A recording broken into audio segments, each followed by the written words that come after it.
High বন্ধুরা, আবারও আমার চ্যানেলে তোমাদের সবাইকে স্বাগত। বন্ধুরা, তোমরা অনেকেই কমেন্ট করেছো যে স্পেশাল এক্সিকিউটিভ কবে ছাড়া হবে। দুর্গা পুজো তো শেষ হয়ে গেছে, কালী পুজো শেষ হয়ে গেছে, সব কিছু কমপ্লিট অলমোস্ট এখনে। কিন্তু এখন তো মেরিট লিস্ট পাবলিশ হওয়ার কথা, তো এখনও কেন যে মেরিট লিস্টটা পাবলিশ হচ্ছে না স্পেশাল এক্সিকিউটিভটা, ঠিক আছে। এবং তোমাদের জেল পুলিশ তো এখন অব্দি কোনো খবর নেই এগুলি। স্পেশাল এক্সিকিউটিভ তো এখন ছাড়ার কথা, আশা করি ছেড়ে দেবে। তারপরেও অনুমানে দেখা গেছে যে তোমাদের যে এখন পূজা শেষ হয়েছে, কিন্তু যে এখন অক্টোবর মাসটা নভেম্বর মাসে তোমাদের ছাড়ার একটা সম্ভাবনা থাকতে পারে, ঠিক আছে। অক্টোবর মাসে তো এখন শেষ, প্রায় দুর্গাপুজো শেষ হয়েছে, এখন নভেম্বর মাসটায় তোমাদের একটা আশাবাদী।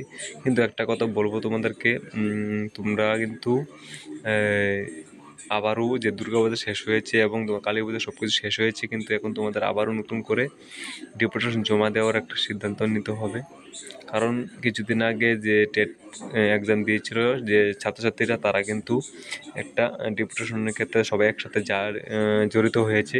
এবং বলবো তোমরা সব স্টুডেন্ট মিলে তোমরা একসাথে কথা বলে আবারও তোমরা যাতে একসাথে হয়ে একটা ডেপুটেশন জমা দিতে পারো, সুস্থ এবং স্বাভাবিকভাবে তোমরা ডেপুটেশন জমা দাও এখানে যে হেড অফিসে। তোমাদের এখন কবে ছাড়া হবে সে কথা নিয়ে, যে কবে তোমাদের ছাড়া হবে এখন সেটা জেনে তোমরা আসার জন্য, ঠিক আছে। সেই ডেপুটেশন জমা দাও আমি বলবো তোমাদের, কারণ কি অনেক দিন যাবৎ হয়ে গেছে, সেটা এখন অব্দি মেরিট লিস্ট পাবলিশ হচ্ছে না। তো তাদেরকে মনে করে দেওয়ার উচিত যে তোমরা তোমাদের যে স্পেশাল এক্সিকিউটিভটা খুব তাড়াতাড়ি দ্রুত ছাড়া হোক, ঠিক আছে।